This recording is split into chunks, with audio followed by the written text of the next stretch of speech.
Hello, good morning students. कैसे हैं आप लोग? बढ़िया होंगे हमेशा की तरह, राइट? चलो आज शुरू करते हैं बच्चों। आज हम ऑप्टिकल फाइबर से शुरू करेंगे, यहीं पे हमने छोड़ी थी पिछली क्लास। तो बच्चों, ऑप्टिकल फाइबर में क्या होता है, सबसे पहले अपन इसके स्ट्रक्चर देख लेते हैं कि एक्चुअली ये इस तरह का लाइट पाइप है। और ये जो लाइट पाइप है उसको अपन बहुत लंबी डिस्टेंस तक लाइट को ट्रेवल करा सकते हैं इसकी हेल्प से। तो इस तरह का ये एक पाइप होता है, इसका ये क्रॉस सेक्शन से यहाँ पर बताया हुआ है। सबसे अंदर का जो पार्ट है उसको हम कोर बोलते हैं, और उसके बाद जो बाहर वाला पार्ट है इसको हम क्लेडिंग बोलते हैं। और इसको बफर बफर यानी कुछ रबड़ के इससे इसको हम प्रोटेक्ट कर देते हैं ताकि इसको डैमेज वगैरह ना हो। तो ये अंदर मेन जो दो पार्ट हैं यही इंपॉर्टेंट है। इसको अगर अपन दूसरे तरह से अपन क्रॉस सेक्शन करके देखें, इसको वर्टिकल सेक्शन करें, तो यहाँ पर आप देखिए कि ये अंदर वाला ये कोर है और ये यहाँ पर क्लैडिंग है। जस्ट आपको ये चीज को समझना है। एक और यहाँ पर इसका डायग्राम दिखाया हुआ है, आप मेरे माउस को फॉलो कीजिए, आपको समझ में आएगा। तो यहाँ पर भी ये दो पार्ट है, अंदर वाला कोर और उसके जस्ट आउटसाइड जो दिखाया हुआ है ये है क्लैडिंग। तो बच्चों यहाँ पर हम इसको समझने की कोशिश करते हैं। यहाँ पर क्या लिखा है? Optical fibres are fabricated with high quality composite glass या quartz fibres. Each fibre consist of a core and cladding. यानी हर फाइबर में क्या होता है, एक तो कोर होता है और दूसरा उसके आउटर साइड में क्लेडिंग होती है। The refractive index of material of the core is higher than the that of the cladding। यानी कहने का मतलब है कि जो अंदर की साइड में जो कोर बना हुआ है ये ऑप्टिकली ज्यादा डेंसर है, और जो क्लेडिंग है ये रेयर है। तो इसका मतलब ये हुआ कि आपको यहाँ से जो जो लाइट रे यहाँ से जाएगी तो इंसिडेंट वो कहाँ पर होगी, वो इंटरफेस जो होगा वो डेंसर टू रेयर होगा, जहाँ पर हम अचीव कर सकते हैं total internal reflection. No appreciable loss in the intensity of light signal. यानी यहाँ से जो लाइट सिग्नल जाएगा वो लंबी दूरी तक जाएगा, उसमें कोई ऐसा सिग्निफिकेंट लॉस नहीं आप ऑब्जर्व कर सकते। Light reflected eight one side of inner surface strike the other at an angle larger than the critical angle. जहां तक हमने टोटल इंटरनल रिफ्लेक्शन पढ़ा था, टीआईआर पढ़ा था, तो उसमें स्पष्ट था कि यहाँ पर जो भी अपने को जो एंगल ऑफ इंसिडेंस है वो लार्जर देन क्रिटिकल एंगल होना चाहिए। तो यहाँ जो हम ऑब्जर्व कर रहे हैं कि यह जो ये लाइट रे इंसिडेंस हो रही है, यहाँ पर किसी भी प्रकार का जब फर्स्ट स्ट्राइक करेगी इस इंटरफेस को तो यहाँ किसी भी प्रकार का टीआईआर नहीं होगा, नॉर्मली रिफ्लेक्टेड होगी।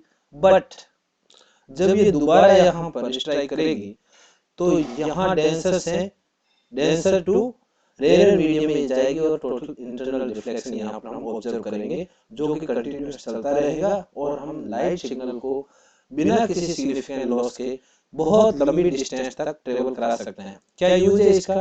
Transmitting and receiving electrical signals, और लाइट पाइप भी इसको कहते हैं। 95% ट्रांसमिशन इसमें पॉसिबल है, यानी किसी प्रकार का कोई विशेष लॉस यहाँ पर हम ऑब्जर्व नहीं करते हैं। और लास्ट में इसका जो बेसिक यूज है, एंडोस्कोपी में डॉक्टर यूज करते हैं अपने स्टोमक में, एब्डोमेन में या स्टोमक में किसी प्रकार की प्रॉब्लम होती पर तो एक पतला सा लाइट पाइप इस तरह का ऑप्टिकल फाइबर इंसर्ट कराते हैं और वहां से उसकी फोटो वगैरह लेकर हम ऑब्जर्व कर सकते हैं। तो ये ऑप्टिकल फाइबर यहाँ पर आपका कंप्लीट हो जाता है। इसके बाद आता है स्फेरिकल रिफ्लेक्टिंग सरफेसेस। तो ये भी काफ़ी इंपॉर्टेंट है। हम नेक्स्ट पॉइंट पर जा रहे हैं। आज हम जल्दी जल्दी इसको सीख रहे हैं।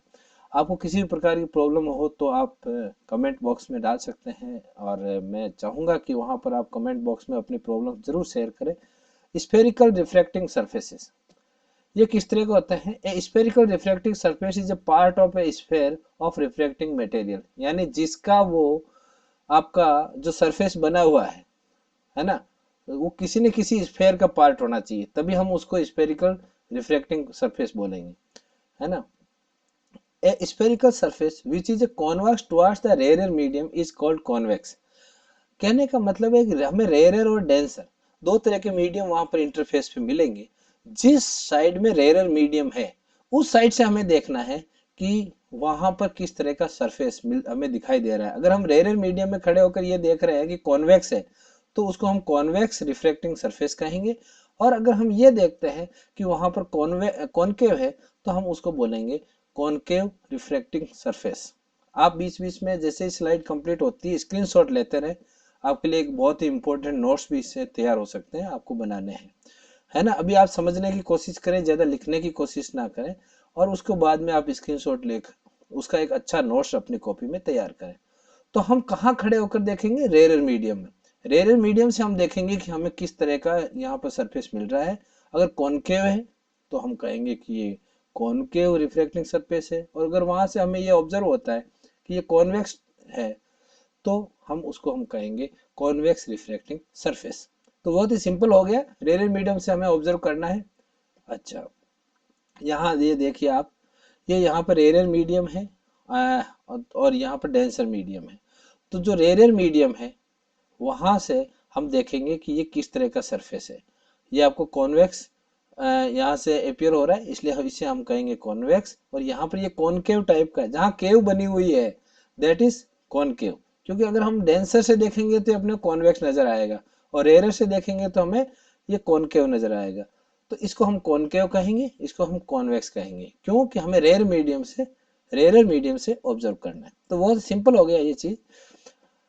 बाकी चीजें आपको सिंपली देखनी है। जैसे हम देखते हैं ये P4 पोल अपन देख ही रहे हैं, ये radius of curvature, centre of curvature हो गया, और P की C से जो डिस्टेंस है वो रेडियस ऑफ कर्वेचर हो गई। ये अपना ऑब्जर्विंग पॉइंट है। और ये जो एक्सिस है ये हो गई प्रिंसिपल एक्सिस। ये सब हम क्लास 10th में पढ़ चुके हैं।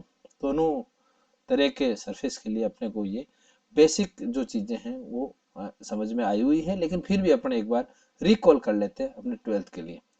प्रिज्म के बारे में हमने डिस्कस किया था, तो इसके बारे में हम ज़्यादा नहीं पढ़ेंगे। हम टोटल रिफ्लेक्शन कैसे होता है, इंटरनल रिफ्लेक्शन, इसको हमने पहले ही स्टडी किया हुआ है, तो इसको हम दोबारा स्टडी नहीं करें। अजम्पशंस, क्या क्या अजम्पशंस अपने होनी चाहिए।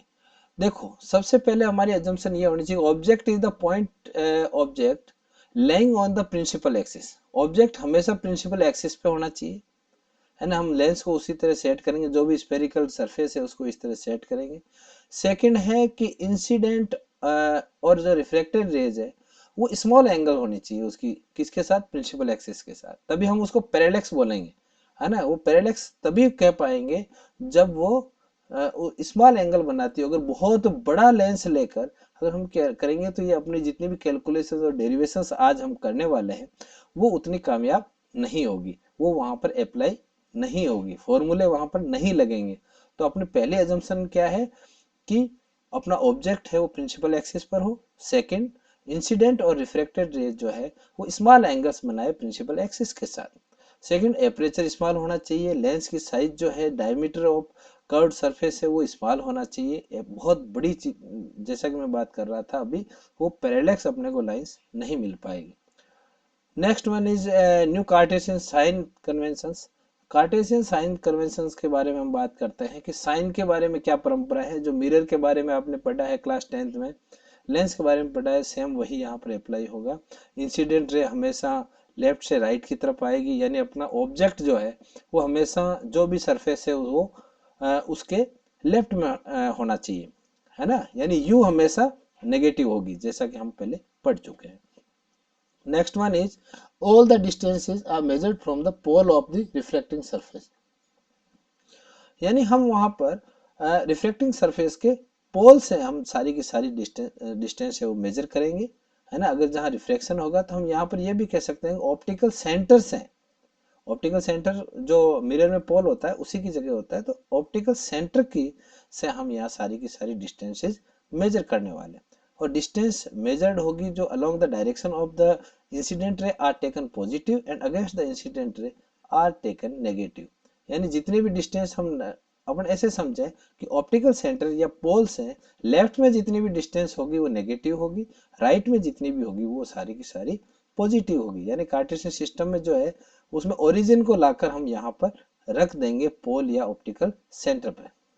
Next one is the vertical distances measured from the principal axis in the upward direction are taken positive and in the downward direction are taken negative. यानी वाई एक्सिस और x axis का जो अपना Cartesian system है अपन उसी को follow करेंगे कि हम कहाँ, जहां पर वाई एक्सिस पॉजिटिव होता है, जहां वाई एक्सिस नेगेटिव होता है, सेम वही चीज यहाँ पर इसने कही है कि ऊपर की तरफ जितनी भी डायरेक्शन होगी उसको हम पॉजिटिव लेंगे, जिसको हम प्लस वाई लेते हैं, मैथ्स में आपने ग्राफ बनाए होंगे, और नीचे की तरफ जितनी भी डायरेक्शन जितनी भी मेजरमेंट्स होगी उनको हम नेगेटिव लेंगे। ओके, तो ये आपकी अजम्पशंस हो गई। अब हम रिफ्लेक्शन फ्रॉम कॉन्वेक्स सरफेस इसको थोड़ा सा पढ़ते हैं। रेयर मीडियम से डेंसर मीडियम, रियल इमेज बनेगी म्यू1 म्यू2, डेंसर का मतलब म्यू2 इज ग्रेटर देन म्यू1 है ना, तभी तो डेंसर होगा। अच्छा, नेक्स्ट अपन ये जो प्रिंसिपल एक्सिस वगैरह खींचते हैं, तो यहाँ पर ये लाइट रे इंसिडेंट हो रही है ओ से ए पर, उसके बाद ये सीधी नहीं जाकर रिफ्लेक्ट हो गई है किस साइड में, आई की साइड में, और आई पर जाकर अपनी इमेज बनाएगी, है ना। तो ये देखिए आप, ये एन सी जो है ये नॉर्मल है, इस पॉइंट पे नॉर्मल खींचना आप लोग जानते हैं, उस पॉइंट को सी से मिला दीजिए। नॉर्मल हम कैसे खींचेंगे कि जो भी पॉइंट है वहां पर उसको, जैसे यहाँ पर ए पर अपने इंसिडेंट हो रही है रे, तो इसको हम सी से मिला देंगे और उसी को आगे बढ़ा देंगे। हमेशा ध्यान रखना स्फेरिकल सरफेस में कभी भी अपने मन से यहाँ पर, वैसे तो इसका क्या होता है कि ए पे हमें एक टेंजेंट ड्रॉ करें, उस टेंजेंट के परपेंडिकुलर ड्रॉ करें, तो ये काफी लेंदी काम हो जाएगा। तो हमें क्या करना चाहिए, ए को डायरेक्ट सी से मिलाएं और जो भी पॉइंट है जहां पर भी इंसिडेंट हो रही है उस पॉइंट को सीधा सी से मिला के आगे बढ़ा दो, वेरी सिंपल।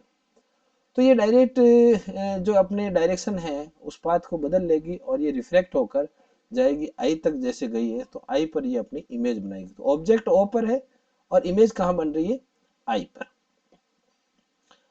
ओके, ये आई जो होगा ये इसके साथ एंगल ऑफ इंसिडेंस हो गया, नॉर्मल के साथ जो इंसिडेंट रे है वो एंगल जो बना रही है, और आर हो गया आपका इस नॉर्मल के साथ जो एंगल बनाएगी अब वो होगी रिफ्लेक्टेड एंगल। तो ये बहुत ही सिंपल चीज है, ये एंगल अल्फा एंगल बीटा हमने ले लिए, ये एंगल गामा ले लिया यहाँ पर, ये अपने डेरिवेशंस के काम आएंगे। तो ये सब अपने को ले लेने। ये आर रेडियस ऑफ कर्वेचर होगी, यू क्या हो गया आपका ऑब्जेक्ट डिस्टेंस होगी, और इसके साथ ही आगे वी हो गया आपकी इमेज डिस्टेंस। तो ये सिंपल चीजें हैं जो हम क्लास 10 में पढ़ चुके हैं। और ये जो एपरेचर स्मॉल लेने का कारण क्या है बच्चों, कि यहाँ पर जो ये अपने परपेंडिकुलर ड्रॉ किया है ए एम, लास्ट में हम ये कहेंगे कि पी और एम दोनों लगभग एक ही जगह है ना। एपरेचर स्मॉल है, बहुत छोटा सा ये यहाँ पर आपका स्फेरिकल सरफेस है, और ये इतना कम है कि हम पी और एम को दोनों को एक ही जगह मान सकते हैं। ठीक है, चलो ये सब अजम्पशंस है। अब आप टेन अल्फा ले लीजिए, अल्फा के लिए लेंगे तो श्योर है ये 90 डिग्री का एंगल है, अल्फा के लिए ये परपेंडिकुलर हो गया, तो base upon perpendicular upon base, perpendicular हो गया ए एम या एम ए, और बेस हो गया आपका एम ओ। ठीक है, हम एक बहुत इंपॉर्टेंट डेरिवेशन की तरफ जा रहे हैं। अब चूंकि हमने पहले ही बात की थी कि ये जो अल्फा है इट इज वेरी लेस, है ना, प्रिंसिपल एक्सिस के साथ बहुत छोटे एंगल बनाने चाहिए, पैरेलक्स लाइंस लेनी है अपने, पैरेलक्स रेज लेनी है, तो वहां पर tan alpha is almost equal to alpha. So tan alpha और अल्फा दोनों लगभग बराबर होंगे, साइन अल्फा भी अल्फा के बराबर होगा, टेन अल्फा भी अल्फा के बराबर। तो ये दोनों हो गए आपके इक्वल, तो अल्फा को भी हम M A upon M O लिख सकते हैं। सिमिलरली हम टेन बीटा लेंगे, टेन बीटा में एंगल ये एम ए अपॉन हो गया एम आई, और इसी तरह टेन गामा भी लेंगे। तो ये तीनों आपने यहाँ पर जो एंगल लिए थे अल्फा बीटा और गामा, इनको आपने मेजरमेंट्स के हिसाब से लिख लिया है, या एंगल के हिसाब से तीनों ट्राइंगल्स में गामा हो जाएगा आपका M A upon M C, और उसको अपन टेन अल्फा को जिस तरह हमने अल्फा लिखा था उसी तरह टेन बीटा को बीटा और टेन गामा को गामा लिख देंगे। Okay, now i is equal to alpha plus gamma, इस टर्म को समझते हैं। आई अल्फा प्लस गामा कैसे, देखो बच्चों यहाँ पर इस ट्राइंगल के ऊपर आप कंसंट्रेट करो, ए ओ सी, ए ओ सी। तो ए ओ सी पर अगर हम कंसंट्रेट करें तो ये जो आई है, आई क्या है यहाँ पर एक्सटीरियर एंगल है, तो it will be the sum of opposite interior angles. तो ए ओ सी में इंटीरियर एंगल्स कौन से हैं, अल्फा और गामा है, तो इनको हम सम करके आई के इक्वल लिख सकते हैं। ठीक है, एक्सटीरियर एंगल प्रॉपर्टी से हम ये कर रहे हैं।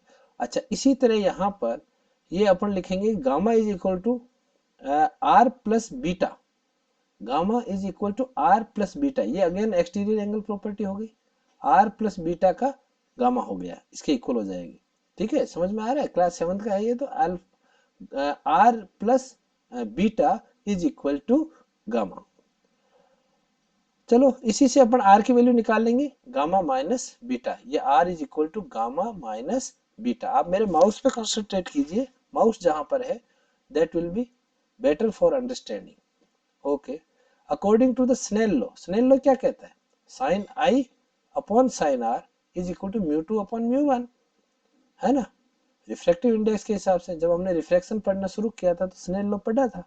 अच्छा, अब इसी को क्या करते हैं, साइन आई को आई लिख दिया, साइन आर को आर ले लिया। Again for the small angles sine and tan r equal to just almost equal to the angle. तो साइन आई आई के इक्वल होगा, साइन आर आर के इक्वल होगा। तो इसी को हम आगे बढ़ाते हैं बच्चों, यहाँ क्रॉस मल्टीप्लाई करेंगे तो mu naught i is equal to mu one i is equal to mu two r. अच्छा, अब देखो इनके अंदर वैल्यू रखो, म्यू वन आई की वैल्यू यहां से रखेंगे, है ना, आई की वैल्यू यहां से रख देंगे और आर की वैल्यू भी यहां से रख देंगे। और इसके अंदर अल्फा बीटा और गामा की जो वैल्यू यहाँ से हमने फाइंड आउट की है, ये अगर हम पुट करते हैं तो हमें मिलेगा mu one upon P O is equal to mu two upon P I. यहां से अगर हम रखेंगे इसको, व्हाट इज पी ओ, है ना, पी ओ समझ में आ रहा है आपको। अब पी ओ, पी ओ यहाँ पर क्या है, एम ओ की जगह रखा है। हमने क्या मान लिया है, यहाँ पर आप कंफ्यूज हो सकते हैं, थोड़ा सा अलर्ट रहना है कि पी और एम दोनों एक ही जगह, तो हम एम की जगह पी रख सकते हैं, कोई इश्यू नहीं है, एम की जगह पी रख सकते हैं। जब यहाँ हम ये सारी वैल्यूज अल्फा बीटा और गामा की पुट करेंगे इसके अंदर, ये थोड़ा सा डायरेक्ट यहाँ पर मैं ले रहा हूँ, पुट करेंगे तो एम ए तो हो जाएगा कैंसिल, और एमओ हो जाएगा पीओ, एम आई हो जाएगा पी आई, और एम सी हो जाएगा पी सी। अब समझ में आया, और पी और एम दोनों एक ही जगह है फॉर द स्मॉल एपरेचर्स। तो ये आने के बाद अपन क्या करेंगे, इसके अंदर साइन कन्वेंशन अप्लाई करेंगे। हमें हमेशा ये ऑब्जेक्ट इस लेफ्ट साइड में लेना है, तो जो u है ये हमेशा नेगेटिव होगा, तो पीओ को हम नेगेटिव ऑफ u लेंगे और पी आई पॉजिटिव लेंगे क्योंकि इस साइड में बन रहा है, और पी सी आपकी होगी radius of curvature that is R. अगर इसको यहाँ पुट करते हैं तो हमें मिलता है mu one upon minus U plus, यानी पीओ की जगह मैंने माइनस यू रख दिया है, पी आई की जगह मैंने वी रख दिया है, और mu two minus mu one की जगह मैंने रख दिया है अपॉन पी सी की जगह रख दिया आर।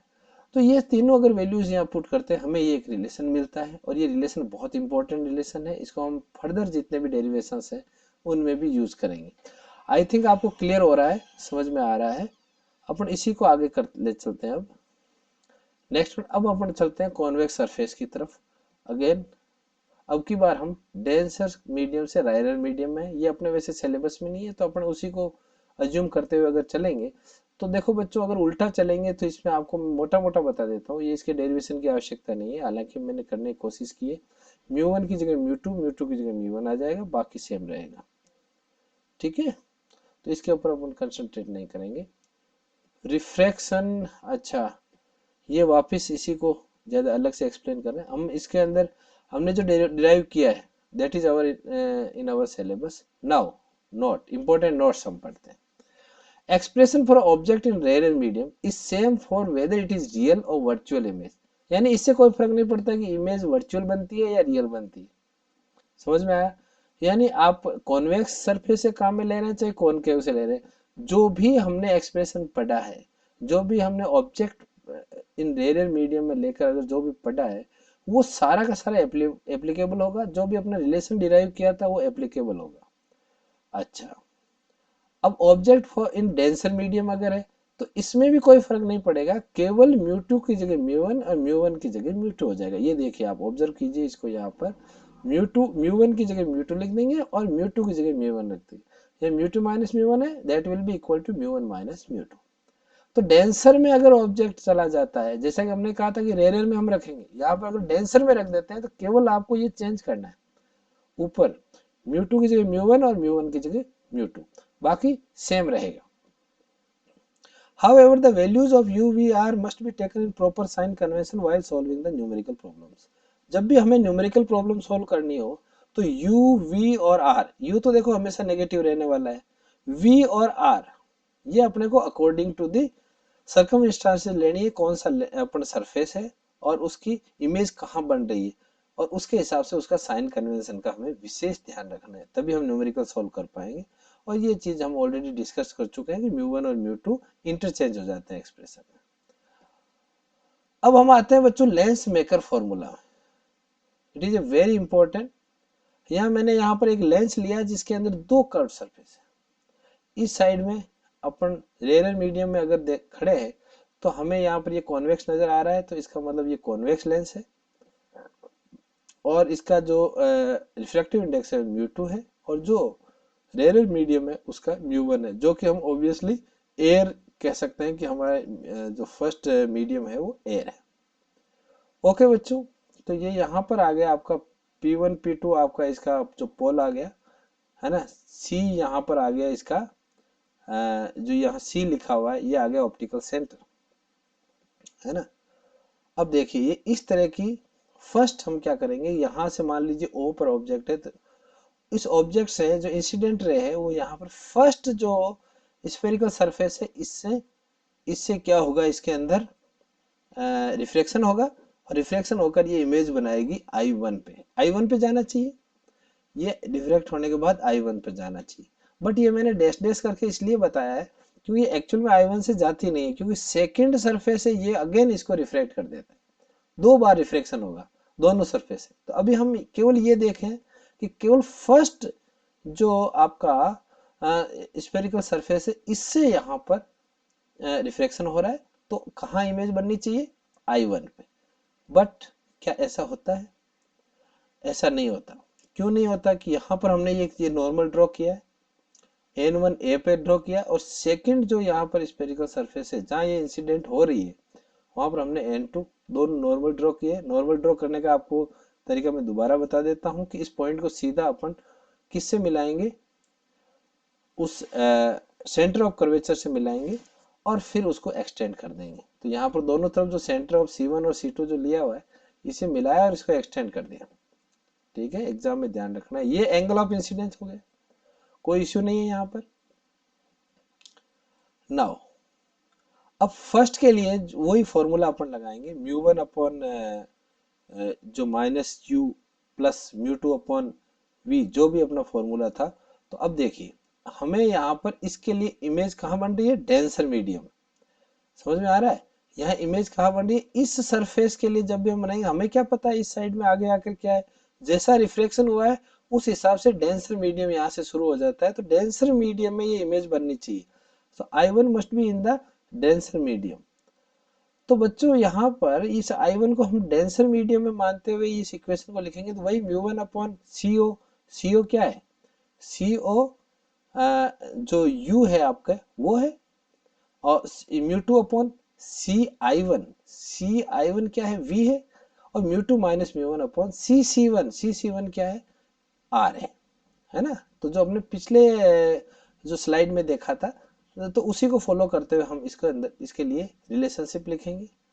फिर स्फेरिकल सरफेस सेकंड के लिए देखिए यहां से क्या हो गया, अब ये दोबारा यहाँ पर रिफ्लेक्शन हो गया, दोबारा रिफ्लेक्शन हो गया, तो इससे क्या होगा, इमेज वास्तव में आकर बनेगी कहाँ, आई पे बनेगी, है ना। सेकंड टाइम यहाँ से रिफ्लेक्शन होगा, तो इसके लिए यहाँ पर डेंसर टू रेयर हो गया। तो डेंसर टू रेयर के लिए हम अगेन यहाँ पर रिलेशनशिप लिखेंगे। यहाँ पर माइनस C1 ने इसलिए लिया है कि ऑब्जेक्ट अपना लेफ्ट साइड में होना चाहिए था, यहाँ कहाँ पहुंच गया, ये जो इमेज है ये अब सेकंड स्फेरिकल सरफेस के लिए ऑब्जेक्ट का काम करेगी। इंपॉर्टेंट चीज दोबारा बता दूं, ये जो I1 है जो फर्स्ट स्फेरिकल सरफेस के लिए यहाँ पर ये इमेज बनी थी, ये सेकंड स्फेरिकल सरफेस के लिए यहाँ पर क्या है, ऑब्जेक्ट है, इसी के अकॉर्डिंग बनाएगा, है ना। रिफ्लेक्शन हुआ, यहाँ पर पहुंच गई आपकी इमेज, एक्चुअली में बननी चाहिए थी यहाँ अगर एक ही सरफेस होता तो, लेकिन सेकंड सरफेस है तो ये पहुंच गई यहाँ। इससे क्या होगा कि ये आपका U है ये उल्टी साइड में आ गया, इसलिए इसको माइनस CI1 लिया है, बाकी सेम आपका है ही μ1 माइनस μ2 की जगह हो जाए, ये μ2 माइनस μ1 क्या हो जाएगा, μ1 माइनस μ2। जैसा कि आपको बताया था कि डेंसर टू रेयर में है तो चेंज हो जाएगा, इंटरचेंज हो जाएंगे, तो इसने क्या किया है यहाँ पर माइनस कॉमन ले लिया और इसको एज इट इज लिख दिया, राइट। और इस स्फेरिकल सरफेस के लिए जो रेडियस ऑफ कर्वेचर कौन सी होगी, ये इसका सेंटर तो उल्टी साइड में बनेगा ना, तो यहाँ पर ये C2C। तो ये दोनों का लिखने के बाद देखो कंबाइन कर लेते हैं दोनों इन इक्वेशंस को, हमने जोड़ लिया। तो इन दोनों को अगर हम कंबाइन करते हैं तो म्यू वन अपॉन ये कुछ चीजें इसमें से कैंसिल हो जाएगी। म्यू जैसे यहाँ पर लिखा है म्यू वन अपॉन सी ओ, और यहाँ लिखा है म्यू वन अपॉन सी आई, राइट, समझ में आ रहा है। तो ये तो बच जाएगा, ये mu two upon C I one और mu two upon C I one यहाँ पर माइनस में है, तो जब दोनों को ऐड करेंगे तो ये कैंसिल आउट हो जाएगी, म्यू टू वाली टर्म इस साइड में, mu two minus mu one ये कॉमन आ जाएगा, और बचेगा क्या, बचेगा क्या, one upon C C one plus one upon C C two, right. हाँ, दोनों को ऐड करेंगे तो यहाँ क्या बचेगा, one upon mu two minus mu one. अरे यहाँ पर कोई ये नहीं सोच लेगा ये माइनस आ जाएगा, माइनस नहीं आएगा बच्चों, इसको अपन मल्टीप्लाई कर देंगे तो mu two minus mu one है जो है, इसी से ये आपका यहाँ पर पॉजिटिव हो जाएगा, है ना, माइनस को मल्टीप्लाई कर देंगे पहले ही, तो that will be positive. Okay, substituting the values with sign conventions, यानी वही CO क्या है, CO आपका U हो गया, और इसको माइनस में लेंगे, और CI क्या है, CI आपका होना चाहिए V, राइट, CI क्या है V होना चाहिए, ऑब्जेक्ट यही बना है। और mu two minus mu one upon mu one इधर से नीचे ले जाके कॉमन लेके डिवाइड कर देंगे, तो mu two minus mu one upon mu one, right, और सी वन हो गई आपकी R1 और सी टू हो गई R2। तो बच्चों ये जो रिलेशनशिप आई है ये बहुत ही इंपॉर्टेंट रिलेशनशिप है, इसको इसको कैसे करेंगे अब हम आगे further, mu two minus mu one हो गया माइनस म्यू, और इसको अगर अपन लिखे sorry mu two minus mu one हो गया म्यू, म्यू यानी इनकी रिलेटिव जो रिफ्रैक्टिव इंडेक्स है वो ये आ जाएगा। इनको अलग अलग करेंगे तो ये यहाँ पर mu two upon mu one आ जाएगा ना, नीचे म्यू वन था उससे डिवाइड कर देंगे, पिछली स्लाइड में जाके देखना, यहाँ पर mu two minus mu one था, अपॉन म्यू वन था, तो दोनों इसे को अगर दोनों को अलग अलग करके डिवाइड करेंगे तो mu two minus mu one minus one. इसी को यूज करते हुए यहाँ पर लिखेंगे म्यू टू वन, क्योंकि ये रिलेटिव रिफ्रैक्टिव इंडेक्स हो गया, दोनों की रिलेटिव क्या इंडेक्स आना चाहिए, रिफ्रैक्टिव RI जो है वो क्या आना चाहिए, वो यहाँ पर आ जाएगा mu two one minus one, right. And अगर ऑब्जेक्ट इंफिनिटी पर है, देखो ऑब्जेक्ट इंफिनिटी पर है, ये वर्ड जब भी आए इसकी जगह एक वर्ड और यूज करते हैं, नॉर्मल एडजस्टमेंट। अगर कहीं पर भी ये लिखा है नॉर्मल एडजस्टमेंट, या ये लिखा हुआ है कि ऑब्जेक्ट इंफिनिटी पर है, अगर ऐसा लिखा हुआ है तो हमें क्या मानना है, दोनों एक ही बात है। और म्यू जब इंफिनिटी पर है तो one upon infinity will be zero, तो ये जो टर्म है वन अपॉन माइनस यू ये आपकी डिसअपियर हो जाएगी। और जब ऑब्जेक्ट इंफिनिटी पे होता है तो हमें पता है कि फोकस कहाँ पर, ये जो फोकस पर आकर सारी की सारी कन्वर्ज हो जाएगी, राइट ना, ये हमने क्लास 10th में पढ़ लिया था।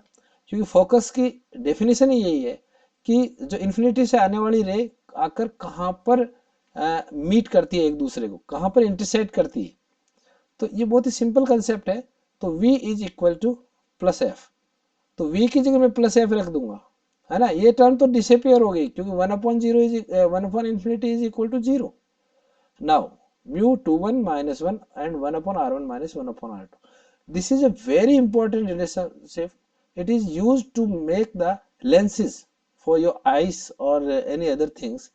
जब भी हम लेंस बनाते हैं तो हम इस रिलेशनशिप को यूज करते हैं, दोनों जो कर्व सरफेस है उनका R1 R2 हमें पता होता है, म्यू जो होता है जो लेंस का होता है, जो आप लोग जानते हो 1.37 क्या वट एवर इट इज, जो फेंट ग्लास का होता है या क्रोनिक, जिस जैसा भी ग्लास हम काम वो उसको पता होता है, और किस फोकल लेंथ का बनाना है उसको, उसके अकॉर्डिंग वो आई की चेक कर लेता है आईज को कि उसको किस फोकल लेंथ का लेंस की जरूरत है, और फिर उसके अकॉर्डिंग इनको सेट करके लेंस को बनाता है। इसीलिए इसको बोलते हैं लेंस मेकर्स फॉर्मूला, ये लेंस मेकर्स फॉर्मूला है।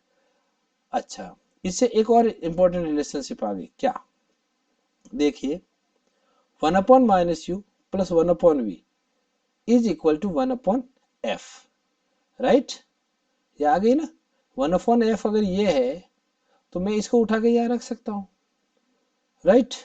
जब मैं इसको उठा के यहाँ रख दूंगा तो मुझे ये रिलेशनशिप मिल जाएगी, है ना। तो ये बहुत ही फेमस रिलेशनशिप है ही।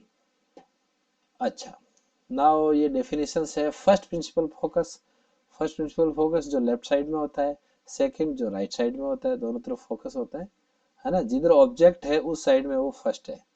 ओके, ये अपना फिक्स है, आपको पहले से बहुत सिंपली बताया हुआ है कि जो फर्स्ट है उसमें क्या होगा, वो किस साइड में होगा, जिस साइड में ऑब्जेक्ट है।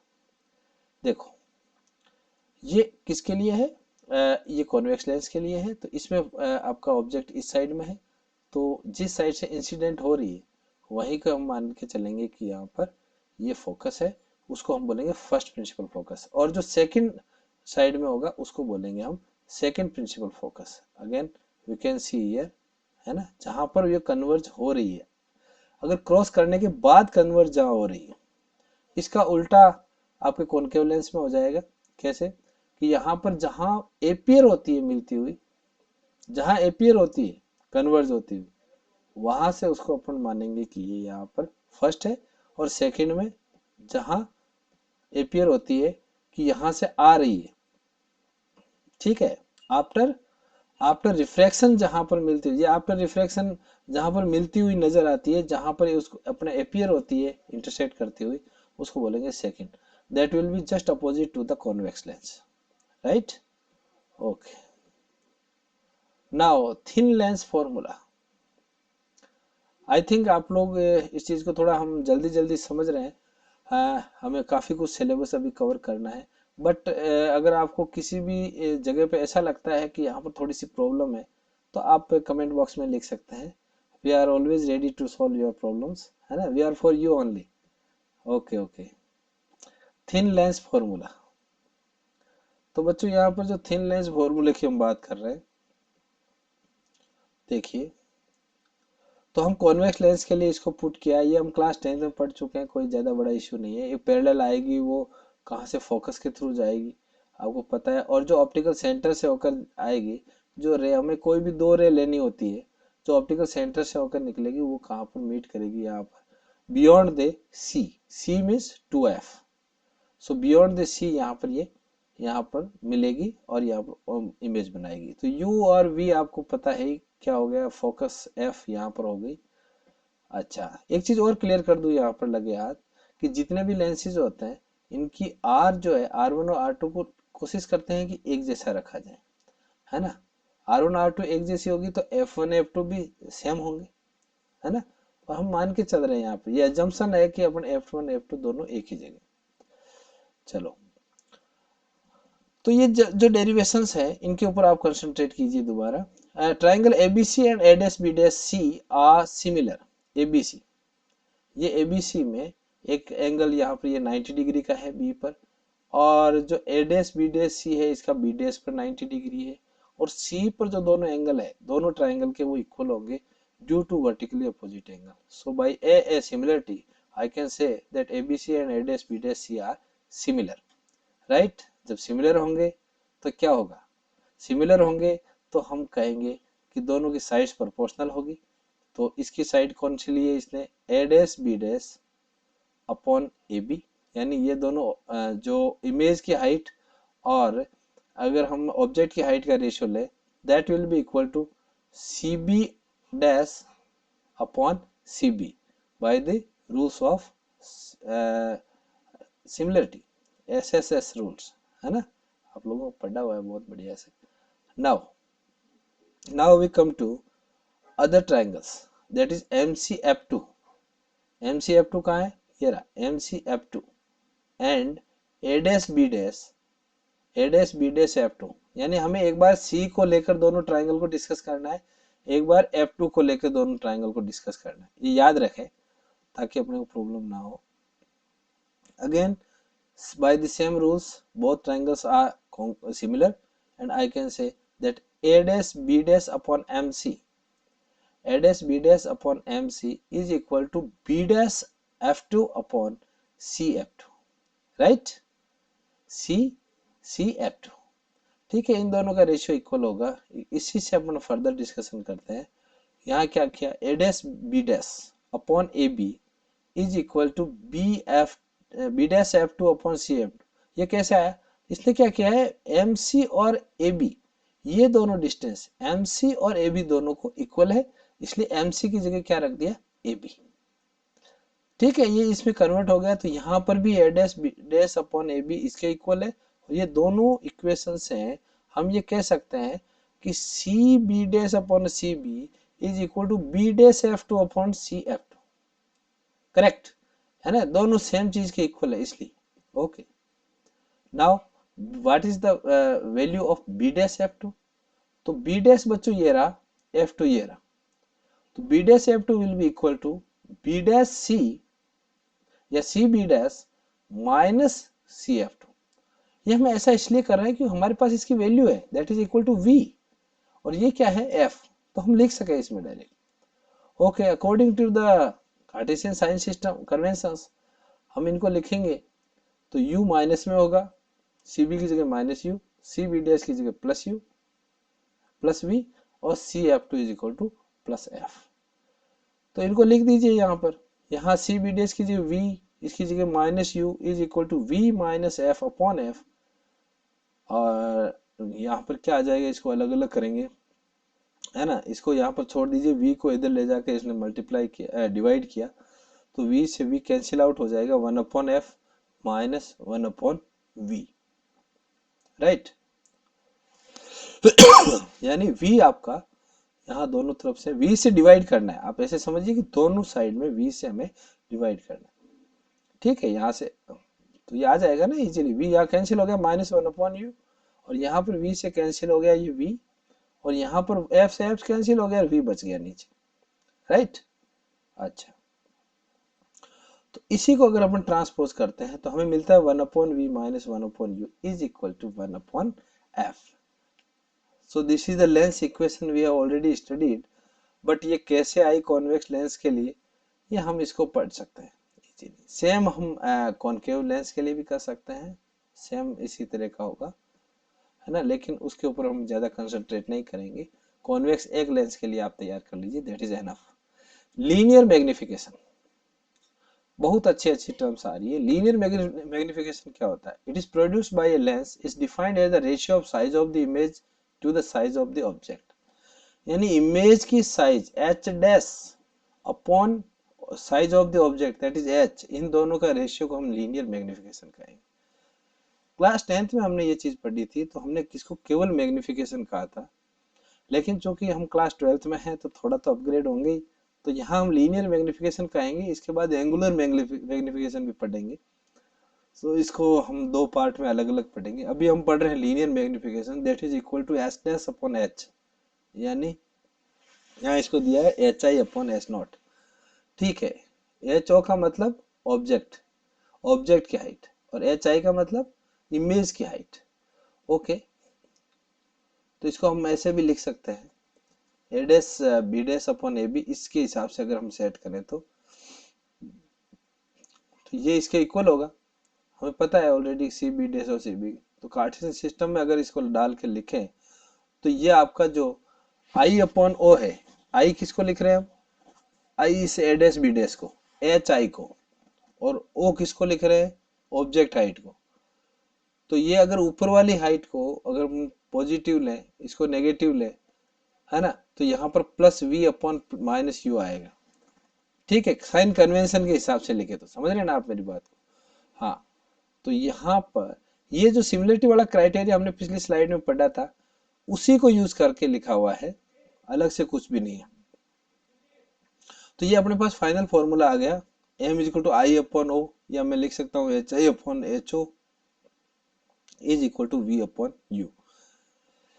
तो यहाँ हमें ये साइन नहीं मिलेगा, माइनस का साइन नहीं मिलेगा, जो मिरर में माइनस वी अपॉन यू होता है यहाँ पर होगा प्लस वी अपॉन यू। ये थोड़ा सा ध्यान रखना है, न्यूमेरिकल्स करते समय कई बार बच्चे उल्टा लिख देते हैं, राइट। अगर हम यहाँ पर v और f के टर्म्स में इसको लिखना चाहिए, या v अपॉन यू हो गया, अगर u को एलिमिनेट करते हैं तो हमारे सामने फॉर्मूला आएगा f minus V upon F, right. और अगर हम यहाँ पर इसको v को एलिमिनेट करते हैं तो m आएगा आपका f upon f minus you, right. तो हमें ये तीनों अलग अलग टर्म्स में इसको यूज करके भी हम देख सकते हैं। ठीक है, ठीक है बच्चों। तो m क्या हो गया यहाँ पर v अपॉन यू, और यहाँ m हो गया आपका f minus V upon F, और यहाँ हो गया f upon F minus U. Okay, sorry. तो हम ये यहाँ पर जो स्टडी कर रहे थे, ये तीनों टर्म्स में हम अलग अलग याद रखेंगे, तो फॉर्मूला लगाते समय हमें इसको चेंज नहीं करना पड़ेगा, क्यों फिर हमें लेंस फॉर्मूला लगाकर इसको बदलना पड़ेगा। ठीक है, ओके ओके, थैंक यू। अब देखिए पावर ऑफ लेंस, तो मैग्निफिकेशन जो है वो हमारे समझ में आ जाना चाहिए। पावर ऑफ लेंस में हम बात करते हैं। पावर ऑफ लेंस क्या है? Power of lens is its ability to bend a ray of light falling on it and is reciprocal of its focal length। कहने का मतलब है कि उस लाइट जो रे आ रही है उसको बेंड करने की कितनी कैपेसिटी है। जो ज्यादा कन्वर्ज करेगा या ज्यादा डाइवर्ज करेगा उसकी पावर भी ज्यादा होगी, right. So it can be written as reciprocal of its focal length. अगर एफ मीटर में है तो पावर को हम कहेंगे डायोप्टर में। तो जब भी प्रॉब्लम सॉल्व करें, P is equal to 1/f का फॉर्मूला, सिंपली यूनिट क्या रखेंगे पावर की? डायोप्टर। ठीक है, 1/मीटर, मीटर आएगा ना, उसको हम डायोप्टर कहेंगे पावर ऑफ लेंस के रेफरेंस में केवल। और कहीं पर मीटर इनवर्स आते हैं, आप लोग डायोप्टर मत लिख देना। Dioptre only can related to power of lens. इस पावर ऑफ लेंस को दूसरी तरीके से भी डिफाइन किया हुआ है। यहाँ क्या लिखा है? The power of P of a lens is defined as the tangent of the angle by which it converge और diverge a beam of light falling out unit distance from the optical centre. ये जो H है इसको 1 unit ले लिया। Unit distance पर अगर कोई लाइट आती है, लाइट रे यहाँ पर इंसिडेंट होती है, तो उसको किस एंगल से वो जो लेंस है वो इसको क्या कर देता है? कन्वर्ज कर देता है या डाइवर्ज कर देता है। यानी ये जो डेल्टा लिखा हुआ है दैट इज सॉरी, इसका टेंजेंट लेना है हमें। तो देख लो इस डायग्राम में ये डेल्टा इस यहाँ डेल्टा के इक्वल होगा अल्टरनेट एंगल से, और यहाँ पर अगर हम टेन थीटा लेंगे यानी टेन डेल्टा लेंगे that will be equal to H upon F. H यहाँ पर हमने 1 लिया है, पहले जो डेफिनेशन है उसी में लिखा है। क्या लिखा है? लाइट ऑफ बीम कहाँ फॉल हो रही है? At unit distance from the optical centre. तो H1 है, जब H1 लिया तो 10 डेल्टा क्या आ जाएगा? 1/f, and that can be defined as power of lens. It is already written, अपन अंडरस्टैंड कर चुके हैं। तो ऐसा ही यूनिट है पावर की, that is again dioptre. 1 dioptre है 1 मीटर इनवर्स। यहाँ पर ये जो -1 है ये पावर में है, it can not be written in the PPT. So यहाँ मैंने सामने लिख दिया है। So 1 metre -1 power -1। Power of lens is positive for converging lens. यहाँ ध्यान रखना है कन्वर्जिंग लेंस कौन सा होता है? Convex lens.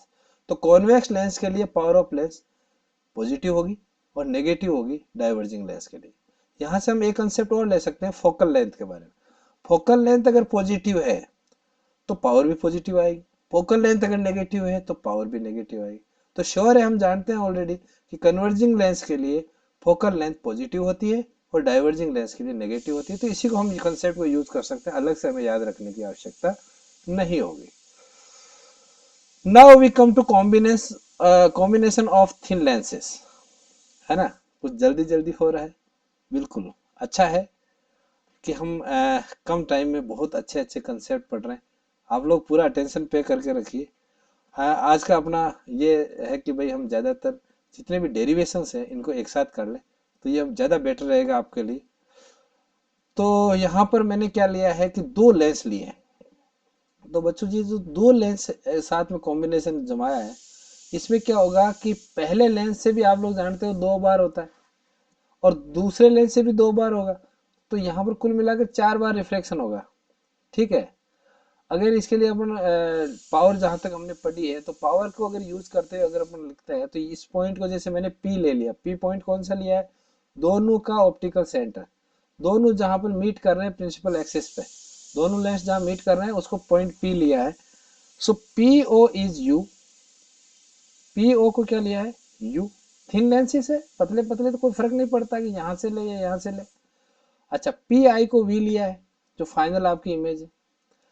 अगेन PI1 जो केवल अगर सेकंड लेंस नहीं होता और केवल फर्स्ट लेंस होता तो ये जाकर यहाँ पर इस I1 पे बनती है। हो सकता है आपको यहाँ थोड़ा सा देखने में दिक्कत हो रही है, ये इस जगह है I1। So PI1 is V1, PI1 is V1। अगर सेकंड लेंस नहीं होता तो जाकर इमेज कहाँ बनती I1 पे। अब सेकंड है तो ये इसने अगेन कन्वर्ज कर दिया तो इमेज कहाँ बनी I पे, समझ रहे हैं। तो फाइनल जो PI है उसको तो मैंने V ले लिया है और PI1 जो है इसको ले लिया V1, ठीक। Okay now start. इमेज जो I1 केवल अगर होता तो इमेज कहाँ बनती, इमेज I1 पे बनती। तो हम क्या लिखते हैं इसको, फॉर्मूला जो है उसको क्या लिखते हैं 1/V1 minus 1/U is equal to 1/F1। F1 is the focal length of first convex lens, right. तो ये जो अपना थिन लेंस फॉर्मूला है मैंने लगा दिया यहाँ पर 1/V minus 1/U। So what is V, that is V1 and minus 1/U is the object distance is equal to 1/F1. Now for the final image I, the I1 will be used as the object, है ना, ये object है इस second के लिए। तो मैं क्या करूंगा कि इसी को लिखा मैंने 1/V माइनस 1/V1, इसको यूज कर लिया अपन ने, U की जगह V1 लिखेंगे, V is the final image is equal to 1/F2। दोनों को ऐड कर लेंगे, बहुत ही सिंपली है। दोनों को जैसे ही हम ऐड करेंगे 1/V1 से 1/V1 कैंसिल हो जाएगा, हमें क्या मिलेगा 1/V minus 1/U is equal to 1/F1, RHS में 1/F1 प्लस 1/F2। अब आप लोग जानते हो अगर इस कॉम्बिनेशन को पूरा का पूरा ऐसे मान ले कि सिंगल ही लेंस है तो मैं क्या फॉर्मूला लिखने वाला हूँ 1/V minus 1/U is equal to 1/F, है ना, केवल थिन लेंस फॉर्मूला लिखूंगा। ऐसी स्थिति में यहां हम दोनों को कंपेयर करेंगे इक्वेशन 3 और 4 को, तो मुझे क्या मिलेगा 1/F, राइट हैंड साइड में जो 1/F है it will be equal to 1/F1 plus 1/F2। 1/F क्या होती है P, the power of lens, so P is equal to P1 plus P2। so I can say this F is the focal length of equivalent lens for the combination। अगर ये एक ही lens मानते हुए मैं करूं तो दैट इज P, है ना, और ये उसकी होगी फोकल लेंथ F, और P क्या होगा P1 प्लस P2। तो बच्चों मैं आपको एक चीज और एक्सप्लेन कर दूं कि यहाँ पर अगर मान लो 2 की जगह 3 भी अगर हम लेंस लेते हैं तो मैं लिखूंगा 1/F the equivalent focal length is equal to 1/F1 plus 1/F2 plus 1/F3, right. इसी तरह हम करते जाएंगे। Okay now come to next. तो लेंसेज को कंप्लीट करते हैं। अब हम बात करते हैं refraction of light through prism, ठीक है। कंटिन्यू करें अभी, चलो थोड़ी देर कंटिन्यू करते हैं, उसके बाद अपना रिफ्रैक्शन का चैप्टर आज लगभग कंप्लीट करने के मूड में है ना, आज कंप्लीट कर देते हैं इसको इसी एक ही इसमें। चलो ये एक इस तरह का प्रिज्म होता है। प्रिज्म से रिफ्रैक्शन कैसे होता है, ये दो रिफ्रैक्टिंग सरफेस है, यहाँ से और यहाँ से हम रिफ्रैक्शन करवाएंगे, ठीक है। पहले में आके इंसिडेंट हुई, दूसरे से पास आउट होगी, इमर्ज होगी। यहाँ पर आपको एक ट्रायंगल सा नजर आ रहा है, इसी ट्रायंगल को ये लिया है, ये जो एंगल ए है इस सरफेस के लिए, ये जो यहाँ पर रेड कलर से बताया ये एंगल, तो ये एंगल है, इसी को हम बोलते हैं प्रिज्म एंगल। क्या बोलते हैं प्रिज्म एंगल। ओके एबीसी इसको ट्रायंगल ले लिया, म्यू इसका है, ये इस तरह आपकी रे इंसिडेंट होगी, पहली कन्वर्ट यहाँ से रिफ्लेक्ट होगी और फिर दूसरी सरफेस से अगेन रिफ्लेक्ट होगी। ध्यान रहे कि यहाँ हम रेयर मीडियम से डेंसर मीडियम में जा रहे हैं, ठीक है, फर्स्ट सरफेस पे, और सेकंड सरफेस पे हम डेंसर टू रेयर जा रहे हैं, ठीक है। अब प्रिज्म ऐसा बना हुआ है, इसकी बनावट ऐसी है कि यहाँ पर 2 बार रिफ्लेक्शन हो गया।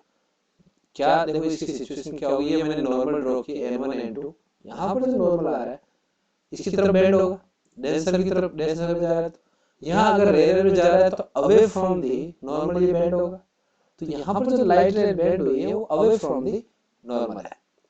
ठीक है, तो ये जो इंसिडेंट हुई फर्स्ट सरफेस पे, इसको हम बोलेंगे आई, एंगल ऑफ इंसिडेंस और एंगल ऑफ इमर्जेंट। ठीक है, पहली बार जब ये रिफ्लेक्ट हुई तो उसको angle of R1, angle of reflection R1, और सेकंड को बोलेंगे एंगल ऑफ R2। ठीक है, एक एक चीज समझ लो आराम से, इस पूरे डायग्राम को समझते हैं। ये ओ यहाँ पर आ गया, आपको कोई भी एंगल जो इसके ऊपर जहाँ ये क्वाड्रिलेटरल बना है, ए और ओ ये आमने सामने आ गए। ठीक है, जहाँ पर दोनों नॉर्मल मिल रहे हैं। ठीक है, दोनों नॉर्मल। ओके, इनको एक्सटेंड कर लिया, और देखो ये लाइट रे जानी कहाँ चाहिए थी जब हुई, अगर रिफ्लेक्शन नहीं होता तो इस डायरेक्शन में जानी चाहिए थी, और लास्ट में जा कहाँ रही है, इस डायरेक्शन में जा रही है। तो इनके बीच के एंगल को डेल्टा से रिप्रेजेंट करते हैं, that is angle of deviation, that is called angle of deviation, है ना। ये एंगल ऑफ डेविएशन है, कितना चेंज हुआ, कितना डायरेक्शन में फाइनल कितना आपका चेंज हुआ। इसको डी दे दिया, इसको पी नाम दे दिया, है ना। ये जो यहाँ फर्स्ट इंटरफेस था, यहाँ पर इसको नाम दे दिया पी, और जो लास्ट इंटरफेस था इसको दे दिया क्यू, है ना, और इनको भी मिला लिया यहाँ पे डी पे। तो बच्चों हमारे लिए यहाँ इस डेरिवेशन में इंपॉर्टेंट क्या है, हमारे लिए इंपॉर्टेंट है एक तो ये quadrilateral A P O Q, उसके अलावा एक ये ट्राइंगल, इस लाइन से नीचे वाला ट्राइंगल आई ई को मिलाने वाला जो ये लाइन है, ये नंबर पी और क्यू को मिलाने वाला, इसको इससे नीचे वाला ट्राइंगल और इससे ऊपर वाला triangle. these are very important triangles for this derivation। हमें कंसंट्रेट क्या करना है, सबसे पहले क्वाड्रिलेटरल पे, क्वाड्रिलेटरल के बाद हम इस नीचे वाले ट्राइंगल पे, उसके बाद ऊपर वाले ट्राइंगल। चलो पहले क्वाड्रिलेटरल पे करते हैं। तो दोनों एंगल का सम 180 डिग्री होगा। क्यों? क्योंकि दोनों नॉर्मल है, तो इधर भी 90 इधर भी 90, तो 180 माइनस हो गया 360 में से, so the remaining angle will be 180। so A plus O, ये एंगल दोनों का सम क्या हो जाएगा 180 डिग्री। चलो ठीक है, OPQ, OPQ जैसे मैंने आपको बताया इस लाइन से नीचे वाला ट्राइंगल, राइट। इसको देखो R1 plus R2 plus O, तीनों का सम 180 डिग्री होगा। ट्राइंगल है ना, ट्राइंगल के तीनों एंगल का सम क्या हो जाएगा 180 डिग्री। अब इस ट्राइंगल में ऊपर वाले में देखो, ऊपर वाले में देखो बच्चों, ये वर्टिकली अपोजिट एंगल है, कौन सा DPO, किसके N1PB के, है कि नहीं। तो ये वर्टिकली अपोजिट एंगल है, इसका मतलब ये I के इक्वल होगा। इस I एंगल में से अगर हम R1 माइनस कर दें तो पीछे क्या बच जाएगा, ये एंगल DPQ, ध्यान दो यहाँ पर DPQ, ये एंगल बच जाएगा। ओके, तो मैं यहाँ क्या कर रहा हूँ, इस एंगल को मेजर कर रहा हूँ। इस एंगल को कैसे निकाला मैंने, है ना, इसको ये बाद में डिस्कस करेंगे। पहले आप यहाँ कंसंट्रेट करो I माइनस R1। तो ये पूरा का पूरा I है, इसमें से मैंने इस R1 को माइनस किया, तो मुझे बच गया यहाँ पर क्या बच गया, ये एंगल DPQ, राइट। इसी तरह DQP, ये क्या हो जाएगा E माइनस, E तो पूरा हो गया, इसमें से R2 माइनस कर देंगे, तो I माइनस R1 तो हो गया ये एंगल, और ये हो गया आपका E माइनस R2। इन दोनों का सम एक्सटीरियर एंगल प्रॉपर्टी से, राइट, एक्सटीरियर एंगल प्रॉपर्टी से इन दोनों का सम इस एक्सटीरियर एंगल डेल्टा के इक्वल होगा। So del is equal to I minus R1 first angle plus E minus R2 that is second angle. ठीक है, ठीक है, क्लियर हो गया ना। अच्छा, अब इसी को एक्सटेंड कर रहा हूं मैं, ये प्लस वालों को ऐड कर लिया, I प्लस E, और जो माइनस वाले हैं इसमें माइनस कॉमन ले लेते हैं, R1 प्लस R2। ठीक है, हाँ अब देखो, और फर्स्ट 1 2 को आ जाओ, ये हमने तीनों ट्राइंगल ले लिए, लिख लिए एंगल, उसके बाद 1 2 पे आ जाओ। इन दोनों को कंपेयर करो, किसको कंपेयर कर रहे हैं हम, इन दोनों फर्स्ट और सेकंड को। यहाँ O है, यहाँ पर भी O है, यहाँ 180 है, यहाँ पर 180 है। इसका मतलब हुआ कि जो एंगल A है that is equal to R1 plus R2, है ना। दोनों कंपेयर करेंगे, O से O यहाँ पर आ गया, 180 की 180 आ गया, तो A की जगह क्या आ गया R1 प्लस R2, तो इसको हम जैसे यहाँ पर लिखेंगे, इसको यूज कर लेंगे यहाँ पर R1 प्लस R2 की जगह क्या लिख देंगे, ए लिख देंगे, राइट, ए लिख दिया, और ए को हमने क्या कर दिया, ट्रांसपोज कर दिया दूसरी साइड में, तो आई प्लस ई इक्वल हो गया A plus delta, I plus E हो गया A plus delta. So it is a very very important relationship in related to the prism, ठीक है। यानी हम ये कह सकते हैं कि इंसिडेंट एंगल और इमर्जेंट एंगल का सम प्रिज्म एंगल और एंगल ऑफ डेविएशन के इक्वल होगा, prism angle and angle of deviation के सम के इक्वल होगा। तो ये बहुत ही इंपॉर्टेंट रिलेशनशिप है। Sum of angle of incidence and angle of emergence is equal to the sum of angle of prism and angle of deviation. Okay, अब इनका हम ग्राफ खींचते हैं। ये ग्राफ भी बच्चों काफी इंपॉर्टेंट है इसी रिलेशनशिप को लेकर। अब इसमें ये अजीब सा व्यवहार करता है, एक प्रैक्टिकल भी आपने किया होगा, बहुत ही अजीब सा व्यवहार है इसका। क्या व्यवहार है, जब एंगल ऑफ इंसिडेंस यानी आई इंक्रीज होता है तो पहले एंगल ऑफ डेविएशन डिक्रीज होता है। जैसे जैसे हम एंगल ऑफ इंसिडेंस बढ़ाते जाएंगे एंगल ऑफ डेविएशन कम होता जाएगा, यानी आई जैसे जैसे बढ़ेगा ये कम होगा। फिर क्या होगा कि एक सिचुएशन आएगी जहां पर ये मिनिमम हो जाएगा, जिसको बोलते हैं, उस आई को क्या बोलेंगे, angle of minimum deviation, sorry उस आई को नहीं, उस डेविएशन वाले उस डेल को क्या बोलेंगे जिसके लिए ये मिनिमम हो जाए। समझ में आया, उस डेल को, उस डेविएशन को क्या बोलेंगे, एंगल ऑफ मिनिमम डेविएशन। उस एंगल के लिए ये मिनिमम हो गया, ये ग्राफ में मिनिमम पॉइंट आ गया यहाँ पर। ओके, और उसको नाम दे दिया डेल एम। डेल एम उसके उस समय क्या होता है बच्चों, आई और ई दोनों इक्वल हो जाते हैं, और क्या होता है, दोनों जो रिफ्रैक्शंस होते हैं, एंगल ऑफ रिफ्रैक्शन होते हैं, वो दोनों इक्वल हो जाते हैं, यानी R1 R2 के इक्वल हो जाता है, आई ई के इक्वल हो जाता है ना। और वो एंगल कौन सा होता है, angle of minimum deviation del M, ठीक है। और उसके बाद क्या होगा, after minimum deviation angle of deviation increases with the angle of incidence. तो ये ग्राफ आपको याद रखना है, this is very important for the board और एनी कॉम्पिटिटिव एग्जाम्स। तो आपको ये इसको बढ़िया से याद रखना है। Now we come to refractive index of the material. अगर हमें निकालना है, एक और रिलेशनशिप निकाल रहे हैं यहाँ पर हम, ए R1 R2 है, यहाँ पर इस मिनिमम डेविएशन के लिए आप लोग जानते हो R1 और R2 इक्वल हो गए, तो ए क्या हो गया 2R, यानी R हो गया आपका A/2, ठीक है। R क्या हो गया A/2, प्रिज्म एंगल का आधा करेंगे आपको मिल जाएगा एंगल ऑफ रिफ्रैक्शन R। अब ये आपका हमने पिछले स्लाइड में निकाला था, I plus E is equal to A plus del, right. So I plus E, ये दोनों I और E तो इक्वल है, तो इस E के लिए मैं I लिख सकता हूँ, दैट इज 2I, और A प्लस इस डेल की जगह मैं क्या लिख दूंगा, डेल एम, है ना, मिनिमम डेविएशन की बात कर रहे हैं हम। तो I की वैल्यू क्या आ गई बच्चों, ये 2 चला गया आपका डिवीजन में, तो A plus del M upon 2, ठीक है। According to the Snell law I can say mu is equal to sine I by sine R1, और R1 R के बराबर है, तो साइन आई अपॉन साइन R, है ना। तो इसमें क्या हो गया, इसकी वैल्यू रख देंगे, किसकी, I की। I की वैल्यू क्या हो जाएगी, A plus del M upon 2, तो sine A plus del M upon 2, और इसी तरह साइन R की वैल्यू कितनी है A/2, तो sine A/2। So mu is equal to sine A plus del M by 2 upon sine A/2, जो कि हम प्रैक्टिकल में एक्सपेरिमेंट में यूज करते हैं एंगल ऑफ मिनिमम डेविएशन निकालने के लिए और उसका रिफ्रैक्टिव इंडेक्स निकालने के लिए, ठीक है। समझ में आया, तो इसीलिए ये प्रैक्टिकल में ऐसा आता है। अब refraction by small angle prism, अगर प्रिज्म एंगल बहुत कम हो तो क्या होगा, तो बहुत कम होगा तो वो क्या सिचुएशन पर पैदा करेगा, mu is equal to sine I upon sine R1 और mu is equal to sine E upon sine R2, ठीक है।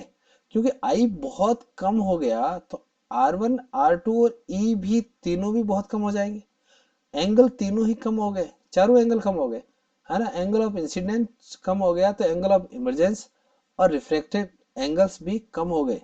तो इनको अगर अपन यहाँ पर रिप्लेस कर दे, कैसे, साइन आई की जगह आई रख दे, साइन R1 की जगह R1 रख दे, तो क्या होगा, म्यू आ गया आपका आई अपॉन R1 और सेकंड में आ गया mu is equal to E upon R2, है ना, साइन ई की जगह ई रख दिया, साइन R2 की जगह R2 रख दिया। जहां जहां आपको समझने में ऐसा लगे तो वहां पर वीडियो को पॉज करें, है ना, आराम से पहले देखें क्या बताया सर ने, उसके बाद इसको वापस जाए, उसको फिर दोबारा देखें, समझे और आगे बढ़े, है ना। हाँ, तो साइन आई अपॉन साइन R1 को मैंने यहाँ लिख दिया आई अपॉन R1 और म्यू हो गया ई अपॉन R2। अब मैं लगा दूं फॉर्मूला, आई प्लस ई, आई कितना होगा, इसको क्रॉस मल्टीप्लाई करेंगे तो म्यू R1 आ जाएगा, और ई कितना होगा म्यू R2, तो आई प्लस ई हो गया mu R1 plus R2, mu अगर हम कॉमन ले लेते हैं, और R1 प्लस R2 क्या होता है बच्चों, that is A, so I plus E is equal to mu A, but I plus E तो ए प्लस डेल के बराबर है। ऐसी सिचुएशन में यहां पर मैं रख दूंगा आई प्लस ई की जगह A plus del, so A plus del is equal to mu A, जब बहुत ही स्मॉल एंगल हो, जब प्रिज्म एंगल बहुत कम हो जाए और एंगल ऑफ इंसिडेंस भी बहुत कम हो जाए, तो हम ये डायरेक्ट फॉर्मूला यूज कर सकते हैं, A plus del is equal to mu A. ठीक है, न्यूमेरिकल्स के लिए बहुत इंपॉर्टेंट चीज है, ठीक है। और यहाँ पर इस डेल की वैल्यू इसने माइनस, इधर ए को इधर ले गए राइट हैंड साइड में और फिर म्यू कॉमन ले लिया, सॉरी ए कॉमन ले लिया तो बच गया mu minus 1, del is equal to A mu minus 1। अब आ जाते हैं हम डिस्पर्सन, है ना, आज बहुत अच्छे अच्छे कंसेप्ट पढ़ रहे हैं, ठीक है। अगर आप थक रहे हो तो थोड़ी देर रुक के भी देख सकते हो, बट कोशिश करो कि इसको देखें कंटिन्यूटी में। The phenomena of splitting a ray of light into its constitutes color या wavelength is called dispersion and the band of colors from violet to red is called spectrum।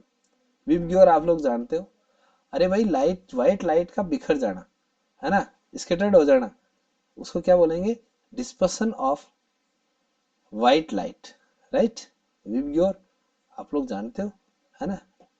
चलो यहाँ पर स्क्रीन है, इस तरह व्हाइट लाइट आएगी, वो जो 7 कलर्स है विबग्योर के, V for violet, indigo, blue, green, yellow, orange और रेड, इसके अंदर बिखर जाएगी, स्प्लिट हो जाएगी, है ना। क्यों स्प्लिट हो जाएगी, ये कलर क्या शो करते हैं, ये डिफरेंट वेवलेंथ शो करते हैं, ठीक है। हाँ, ये डिफरेंट वेवलेंथ शो करते हैं, ठीक है।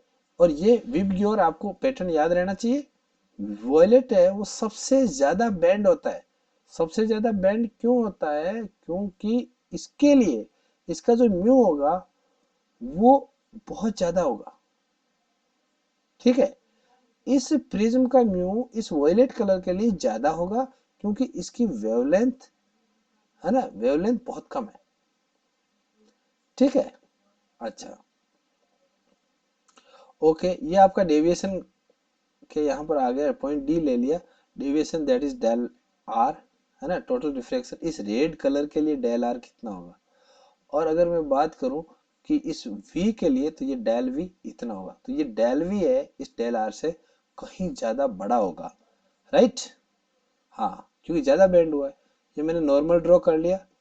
इस डिस्पर्सन का रीजन क्या दिया है कि म्यू v जो है इस वॉयलेट कलर के लिए जो म्यू म्यू होगा वो होगा sine I upon sine R of v, है ना, रिफ्रैक्टिंग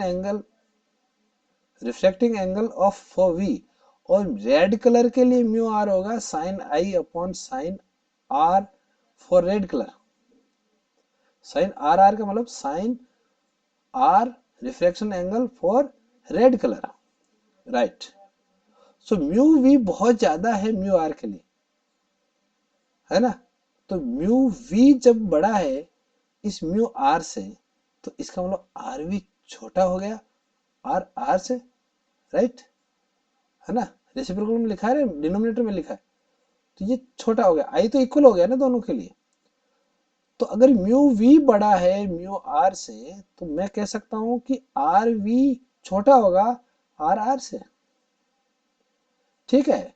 ये एंगल छोटा हो गया। सो कलर जो है हर एक कलर के लिए म्यू अलग अलग होगा, तो मैं बिल्कुल आराम से कह सकता हूँ कि डिफरेंट एंगल के साथ रिफ्रैक्ट होंगे और इसीलिए अलग अलग हो जाएंगे। So the colours are reflected at different angles and therefore get separated.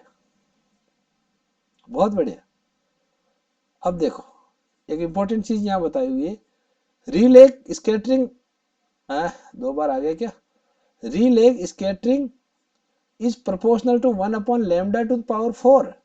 ये पावर 4 है बच्चों। यहाँ पर कहने का मतलब ये है कि अगर यहाँ पे स्कैटरिंग कितनी होगी, depends on the lambda wavelength. Wavelength की फोर्थ पावर का रेसिप्रोकल के प्रोपोर्शनल होती है, 1 upon lambda to the power 4। ठीक, ठीक है ना। तो ये रीलेग ने स्कैटरिंग के बारे में बताया था कि स्कैटरिंग कितनी होगी, 1 upon lambda to the power 4। ये देखो ये स्कैटरिंग है, इसी वजह से तो अपने को ब्लू दिखाई देता है। ठीक है ना, blue colour of the sky क्यों दिखाई देता है, उसका the molecules of the atmosphere and other particles that are smaller than the longest wavelength of visible light are more effective in the scattering light of shorter wavelength than the light of longer wavelength. यानी छोटी wavelength की जितनी भी होंगी उसका scattering आसानी से कर देगी वो। तो ब्लू जो है, ब्लू कलर विबग्योर से, है ना, वॉयलेट कलर जो है वो सबसे ज्यादा होता है और ब्लूइश कलर उसके बाद में, है ना, सबसे ज्यादा स्कैटरिंग होगी। बट हमें वॉयलेट नहीं दिखाई देता, ब्लू दिखाई देता है ना। इसका रीजन क्या है, ये आप लोग सर्च करो आज। एक बहुत बढ़िया क्वेश्चन बन जाता है कि हमें विबग्योर के हिसाब से सबसे शॉर्टर वेवलेंथ किसकी है। सबसे शॉर्टर वेवलेंथ आ गई आपकी विबग्योर की, वॉयलेट की। ठीक है, तो फिर हमें वॉयलेट क्यों नहीं दिखाई देता, है ना, ब्लूइश क्यों दिखाई देता है। तो ये आज आज का आपका होमवर्क हो गया। बहुत अच्छा क्वेश्चन है। The amount of scattering is inversely proportional to fourth power of the wavelength. Rayleigh effect क्या बताता है कि 1 अपॉन लैम्डा टू पावर 4 के प्रोपोर्शनल में होगी, स्कैटरिंग ज्यादा होगी। जिसकी वेवलेंथ जितनी ज्यादा उतनी ही स्कैटरिंग कम होगी। ठीक है, वॉयलेट की सबसे ज्यादा बैंड इसलिए हो रही है क्योंकि उसकी वेवलेंथ कम है। Clear, I think it is clear now. When looking at the star, the direction away from the sun, we receive scattered sunlight that is short wavelength predominant, giving the sky its characteristic bluish color. ठीक है, ये चीज explain कर दी आपने। रेडिसेपियर्स क्यों होती है, क्योंकि जब सनराइज या सनसेट होता है तो लाइट को बहुत ज्यादा डिस्टेंस एटमॉस्फेयर में ट्रेवल करनी पड़ती है, तो कंटिन्यूस स्कैटरिंग होती है। ठीक है, ऊपर से कलर स्कैटर होना शुरू होता है, सबसे पहले वायलेट, उसके बाद ब्लू, और इस तरह चलते चलते विबग्योर में लास्ट में नंबर आता है रेड का। तो जब ज्यादा स्कैटरिंग होने से बाकी स्कैटर होकर उड़ जाते हैं, बचता क्या है, रेड। तो हमें सूरज जब उगता है यानी सनराइज के टाइम और सनसेट जब होता है, दोनों टाइम में हमें रेडिश फील होता है, रेडिश दिखाई देता है ना। और दोपहर को एट नून ये रेडिश नहीं दिखाई देता, व्हाइट सा दिखाई देता है, क्योंकि स्कैटरिंग नहीं हो पाती, तो सीधी की सीधी लाइट आ जाती है। ठीक है, हाँ, ये डिस्टेंस पे डिपेंड करता है। बहुत बढ़िया। ऑब्जर्वर अगर ये आए तो ज्यादा डिस्टेंस ट्रेवल करता है किसमें, एटमॉस्फेयर में। इसकी वजह से स्कैटर होके उड़ जाते हैं सारे और बच जाता क्या है, रेड। ओके, नाउ, हाँ, ये यही चीज इसके अंदर बताइए, आप लोग आराम से देख लेना। मैं इसको इसको पिन अप कर दूंगा डिस्क्रिप्शन में। ठीक है, अब थोड़ा सा बचा हुआ है बच्चों, थोड़ा सा बचा हुआ है ऑप्टिकल इंस्ट्रूमेंट्स का। ठीक है, इसके बाद अपन इसको फिनिश कर देंगे या नेक्स्ट में देखें। चलो नेक्स्ट में देखेंगे, आज काफी हो गया है, ऑप्टिकल इंस्ट्रूमेंट्स का छोटा सा टॉपिक है, तो ये नेक्स्ट में देखेंगे। तो आप लोगों ने इतनी देर बड़े पेशेंस से मेरे साथ जुड़े रहे, इसके लिए आपका थैंक यू। और हम मिलेंगे नेक्स्ट में, नेक्स्ट क्लास में। ठीक है, ठीक है, आप लोग इसके नोट्स देख सकते हैं, मैं नोट्स इसको पिन अप कर दूंगा डिस्क्रिप्शन में। ठीक है बच्चों, लेफ्ट हो जाओ। ओके ओके, और नेक्स्ट जब होगा तो हम इसको देखेंगे। ठीक है, ओके, ठीक है बच्चों।